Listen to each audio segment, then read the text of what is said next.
नहीं हुआ है, क्या 2024 तक होगा? जब एनटीपीसी में 20 गुना रिजल्ट कहा गया है तो 11 गुना क्यों दिया गया? एक ही विद्यार्थी का रिजल्ट 5 पोस्ट के लिए क्यों भरा गया? और तीसरा और आखिरी सवाल, 12वीं के पद के लिए 12वीं के बच्चों के साथ ग्रेजुएशन के बच्चों को उठाया गया, क्या दोनों का स्तर समान है? और नॉर्मलाइजेशन में 15-20 नंबर किस प्रक्रिया के तहत बढ़ाया घटाया जाता है? अगर आप छात्रों के सवाल जवाब दें सर, शायद उन्हें फायदा हो।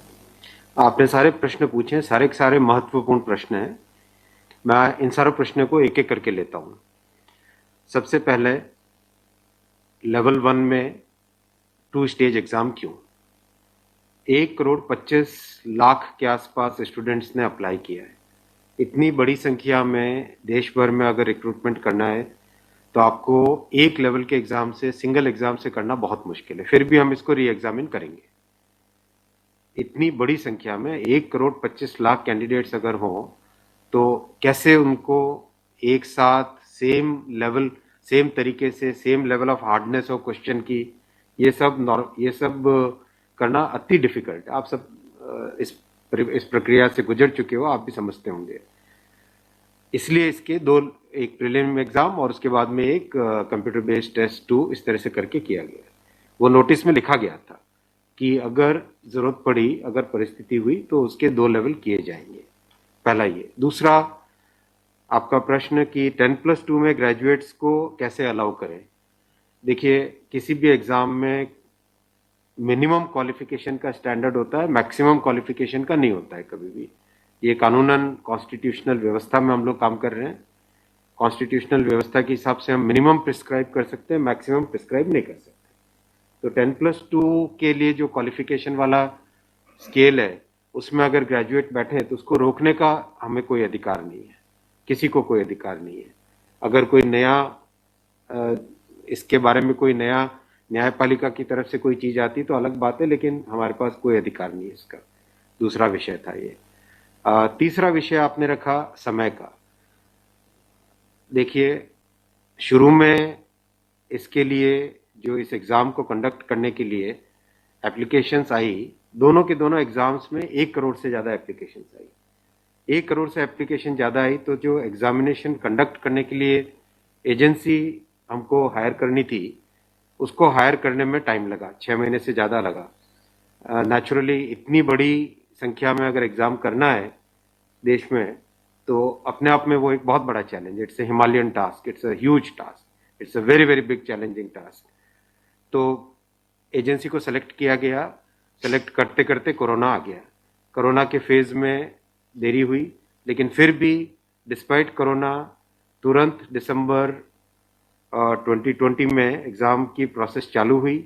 एग्ज़ाम की प्रोसेस चालू हुई और despite second wave of corona फिर भी एग्ज़ाम किया गया with all the precautions, all the safety things करके इसको लाए। जो दूसरा वाला ग्रुप बी का एग्ज़ाम है, उसमें कैट में चले गए थे बच्चे, क्योंकि करीब 5 लाख के आसपास एप्लीकेशंस ऐसी थी जिसमें फोटोग्राफ प्रॉपरली मैच नहीं हो रहा था। तो नेचुरली अगर एप्लीकेशन में फोटोग्राफ मैच नहीं हो तो उसको आप एग्जाम में कैसे लोगे?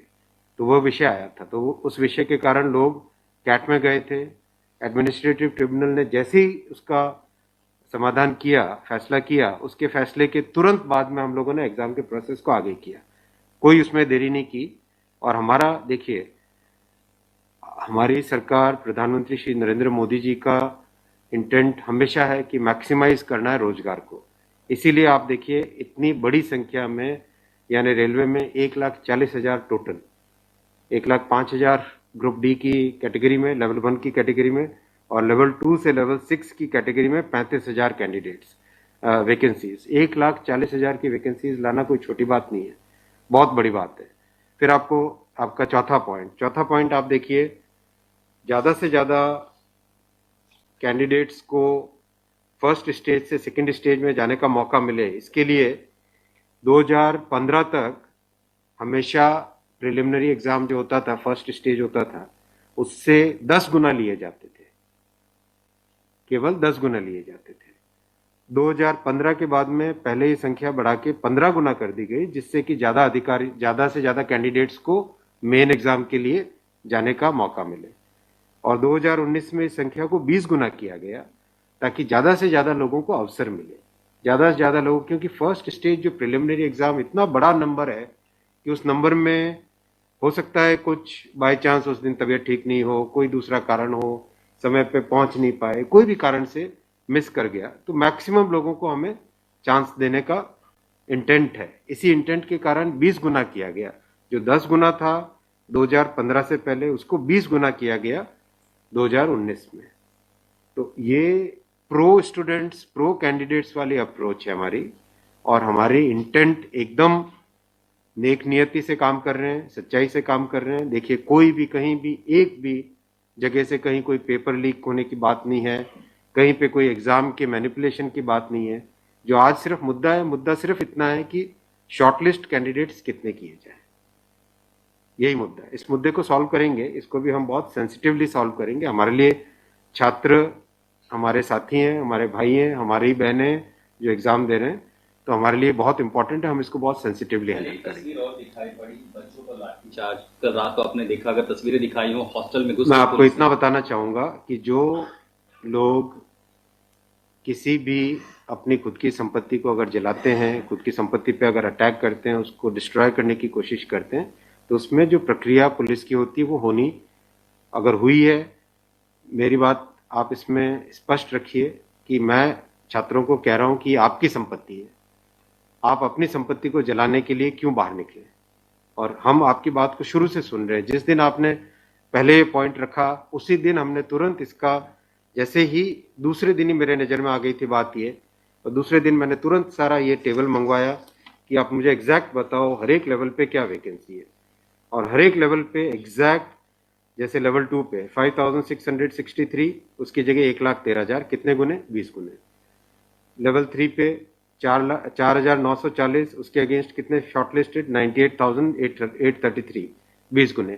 तो जो नोटिस के अंदर प्रक्रिया एग्जैक्टली उसके हिसाब से किया है, हर एक पे, level 2, level 3, level 4, level 5, level 6, हर एक पे एग्जैक्टली 20 टाइम्स किया गया है।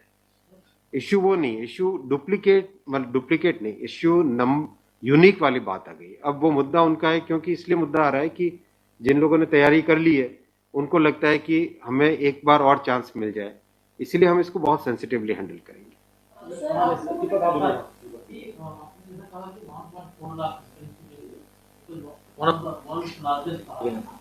As of now, how many recruitment has happened and by when all these things will be done? Because it was announced. यही तो रिक्रूटमेंट चल रहा है। देखो, इतना मैसिव, मैं आपको पूछूं कि वर्ल्ड का सबसे बड़ा एग्जाम कौन सा है?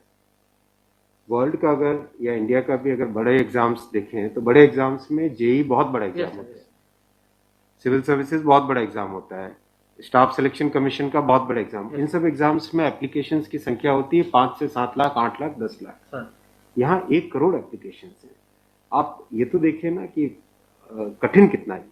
1 करोड़ एप्लीकेशन, 1.25 करोड़ एप्लीकेशन, 1 करोड़ 25 लाख, 1 करोड़ 35 लाख, उसमें समय लगता है। But this is something government was aware in a country where there is so much of unemployment, and there will be vacancy like this. Everyone will apply. इसीलिए तो टाइम तो इतना लगेगा ही। अगर आपको इस एग्जाम को ढंग से करना है, इतना टाइम लगेगा, चाहे कोई करे। और उसके बाद भी आज देखा कि गया से आगजनी की तस्वीरें आ रही हैं।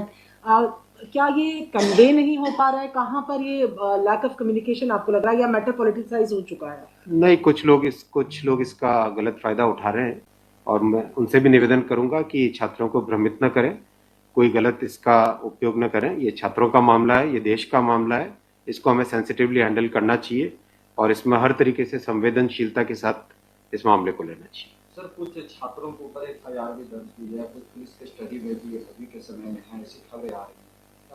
आप खबरों की जांच करिए। देखो, जो पुलिस की प्रक्रिया है वो अलग चीज है। मैं अभी मुद्दा है, जो उस मुद्दे को कैसे सॉल्व करें उस पर सोचना चाहिए, हमें फॉरवर्ड लुकिंग होना पड़ेगा।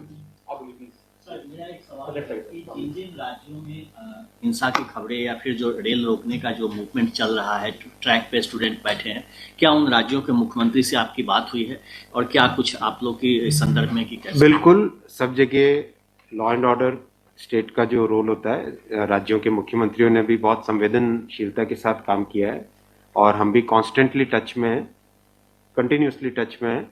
और जो आज कमेटी की बात भी सबके पास जा चुकी है ऑलरेडी, और मेरे ख्याल से ज़्यादातर जगह से स्टूडेंट्स ने इस विषय को स्वीकार भी किया है।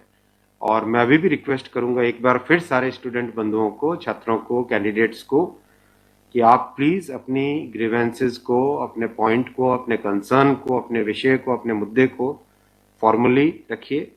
हम इसको एकदम संवेदनशीलता के साथ टैकल करेंगे।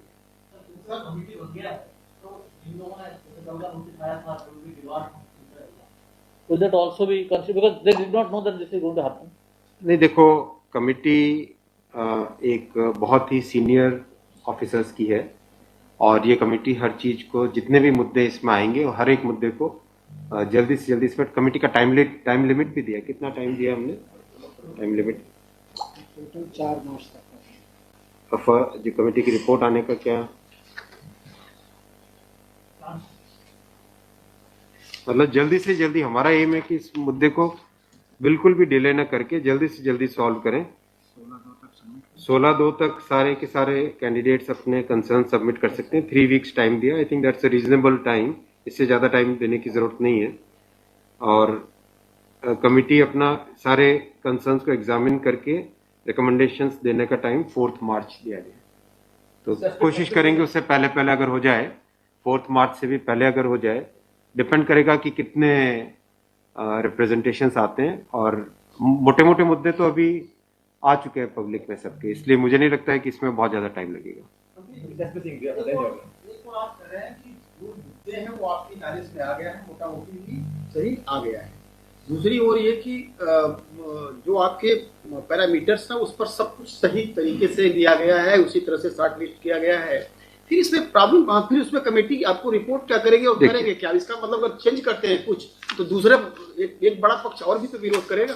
हाँ, ये इसीलिए तो मैं आपको देखो बताऊं ना, एग्जैक्ट किसी भी लेवल पे नोटिस में जो लिखा था कि 20 गुना कैंडिडेट लेंगे, अगर आपके सामने टेबल रखा हुआ है, 5,663 की जगह 1,13,000 यानी 20 गुना। 4,940 के लेवल 3 में 98,833 20 गुना। 161 के अगेंस्ट 3223 20 गुना। 17,393 347 3,47,676 20 गुना। 7,124 वैकेंसीज के अगेंस्ट 1,42,413 20 गुना। एग्जैक्ट 20 गुना है हर एक लेवल का। अब स्टूडेंट्स क्या कह रहे हैं कि जिन कैंडिडेट्स ने एक से ज्यादा लेवल में क्वालिफाई कर दिया है, राइट जी, उसके कारण सपोज मान लीजिए लेवल 3 में जो लेवल 5 का कैंडिडेट है वो भी क्वालिफाई हो गया है जी, तो वो लेवल 3 में कोई एक कैंडिडेट को जो क्वालिफाई नहीं हुआ है, उसे लगता है कि अगर उसको यूनिक के हिसाब से काउंट करते तो शायद उसको भी एक मौका मिल जाता मेन एग्जाम देने का। बराबर है, ये मुद्दा है, मुद्दा ही है। अब जो नोटिस इनवाइटिंग एग्जाम है, एग्जाम का जो नोटिफिकेशन होता है उसकी एक सैंक्टिटी है, वो कोर्ट का मैटर है, वो लीगल मैटर हो जाता है। एग्जैक्टली उसके हिसाब से किया गया एग्जाम का, एग्जाम को उसी हिसाब से कंडक्ट किया गया, उसी हिसाब से शॉर्टलिस्टिंग की गई। अब जब ये मुद्दा आया है तो इस मुद्दे को सॉल्व करने के लिए कोई ना कोई तो तरीका निकालना पड़ेगा, राइट? तो आपका जो प्रश्न है, आपका प्रश्न वैलिड है कि क्यों ऐसा। आपके सामने डेटा सामने रखे हुए हैं, डेटा आप सबके सामने है, बिल्कुल एग्जैक्ट डेटा है कोई, और ये डेटा हमने पहले दिन ही दे दिया था। जो टर्म कंडीशंस ऑलरेडी जब पब्लिसाइज किया जाता है, कोई पोस्ट होती है तो उसके लिए टर्म कंडीशंस ऑलरेडी पहले से घोषित होता है, उसके आधार पर ही ये सब कुछ किया गया होगा। हाँ बिल्कुल। फिर एक कमेटी या आपको कुछ रास्ता आप नहीं दिख रहा है क्या? ये जो कमेटी रिपोर्ट देगी क्या उसके अगेंस्ट देगी जो आपके टर्म कंडीशंस पहले वाले थे? बात वही है ना कि आपकी बात तो फिर लोग कोर्ट जाएंगे। हाँ, बात वही होगा जो नहीं, अपने को तरीका ऐसा सॉल्व करना पड़ेगा, कोई तो ऐसा तरीका निकालना पड़ेगा जिससे कि जो लोग शॉर्टलिस्ट हुए हैं उनका भी करियर इफेक्ट ना हो, उनके प्रोस्पेक्ट्स भी कमजोर ना हो, और जो लोगों की ग्रीवेंस है उस ग्रीवेंस को तो एड्रेस करना पड़ेगा ना। छात्रों का मुद्दा है और लोगों ने अगर ग्रीवेंस रेज की है तो हमारी ड्यूटी है कि उसको हमें एड्रेस तो करना पड़ेगा ना। लेकिन आप देख रहे हैं आपके सामने ये टेबल है, एग्जैक्ट हर एक लेवल पे 20 टाइम्स है एग्जैक्ट। ये आप टेबल आप सब लोग देख लीजिए। और ये हमने जैसे ही शॉर्टलिस्टिंग हुई, कुछ लोगों ने मुद्दा उठाया, तुरंत मैंने आरआरबीज को क्लियर बोला था कि ये एग्जाम हमारी तरफ से एकदम ट्रांसपेरेंटली होना चाहिए और हर जगह एग्जैक्ट ये सब नंबर्स रखे गए। एक सवाल अगर आपके धन्यवाद। ठीक है। Thank you so much.